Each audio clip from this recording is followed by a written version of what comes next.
শাহজালাল আন্তর্জাতিক বিমানবন্দরে আছেন আমাদের বিশেষ প্রতিনিধি সিকান্দার রেমান, সরাসরি যুক্ত হচ্ছে তার সঙ্গে। রেমান, শুনতে পাচ্ছেন? রেমান, বেগম খালেদা জিয়াকে বরণ করে নিতে বিমানবন্দরের প্রস্তুতি কেমন দেখছেন? রৌনক, বিএনপি চেয়ারপারসন সাবেক প্রধানমন্ত্রী বেগম খালেদা জিয়ার এই আশাকে কেন্দ্র করে নিশ্ছিদ্র নিরাপত্তা, একেবারেই আমরা যে গেট দিয়ে বেগম জিয়া আসবেন ৮ নম্বর গেট, সেই গেটের সামনে আছি। এখানে কিন্তু একেবারেই নিশ্ছিদ্র নিরাপত্তা, আইন শৃঙ্খলা রক্ষাকারী বাহিনীর সদস্যরা এখানে অবস্থান করছেন। আমরা লক্ষ্য করছি পুলিশ, র্যাবের পাশাপাশি এখানে বিমান বাহিনী এবং অন্যান্য সেনাবাহিনী যারা সদস্য রয়েছে, যারা নিরাপত্তার দায়িত্বে আছেন, তারা কিন্তু এখানে দায়িত্ব পালন করছেন।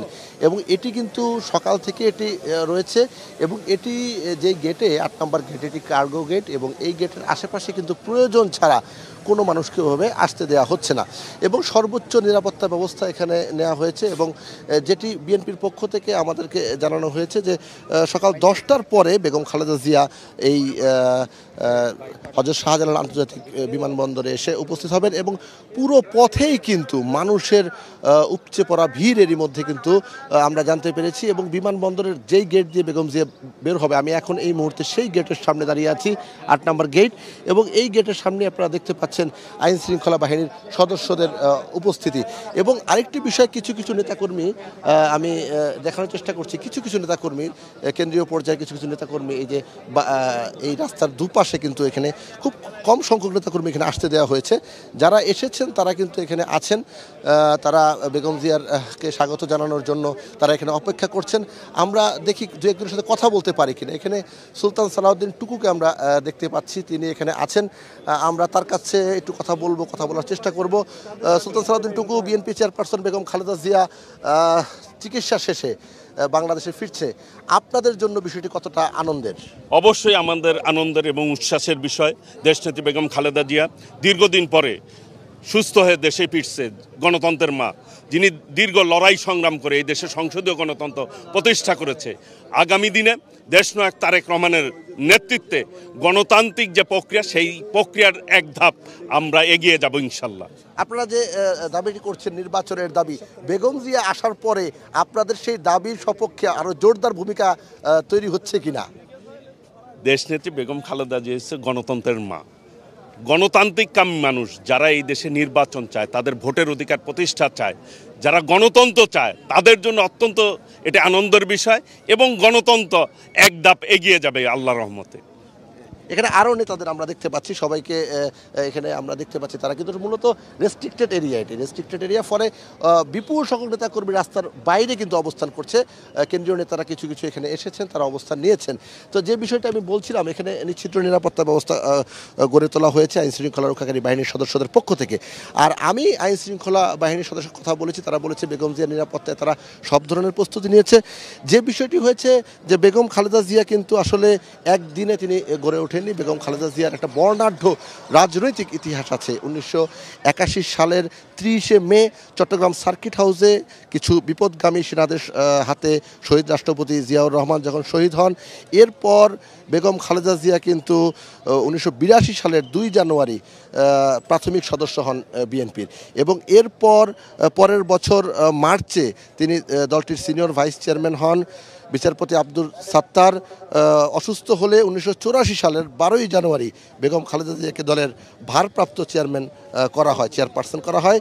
বিচারপতি সাত্তারের মৃত্যুর পর সেই বছরই 10ই মে চেয়ারপারসন পদে বিনা প্রতিদ্বন্দ্বিতায় নির্বাচিত হন বেগম খালেদা জিয়া। সেই থেকে তার রাজনীতিটা আসলে শুরু হয়েছে। কারাভোগসহ নানা ঘাত প্রতিঘাত এবং নির্যাতনকে সঙ্গী করে এই দায়িত্ব বেগম খালেদা জিয়া টানা 4 দশক ধরে পালন করছেন। তো বেগম জিয়ার জন্যই এখানে অপেক্ষা। 8 নম্বর গেটের সামনে আমরা আছি, নেতাকর্মীরা বাইরে অবস্থান করছে, আইন শৃঙ্খলা বাহিনীর সদস্যরা সামনে নিশ্চিদ্র নিরাপত্তা ব্যবস্থা জোরদার করেছে। তো যেটি বলছিলাম, বিএনপির দায়িত্ব নেওয়ার পর থেকে নানা প্রতিকূলতার মুখে পড়েন বেগম খালেদা জিয়া। এরপরও দলকে ঐক্যবদ্ধ রেখে এরশাদের স্বৈরাচার শাসনের বিরুদ্ধে গড়ে তোলেন কঠিন আন্দোলন, পান আপসহীন দেশনেত্রীর খ্যাতি। এরশাদের শাসনের বিরুদ্ধে কোনো রকম সমঝোতা না করেই আন্দোলন করে গেছেন বেগম খালেদা জিয়া। 1986 সালে আওয়ামী লীগ এরশাদের অধীনে নির্বাচন অংশ নিলেও বর্জন করে বিএনপি, যা দেশবাসীর কাছে আপোষহীন নেত্রী হিসেবে সে সময় থেকে এখন পর্যন্ত প্রতিষ্ঠিত অবস্থায় রয়েছে বিএনপি চেয়ারপারসন বেগম খালেদা জিয়া। সেই বেগম খালেদা জিয়ার জন্যই অপেক্ষা, সেই বেগম খালেদা জিয়ার জন্যই এই পুরো আয়োজন।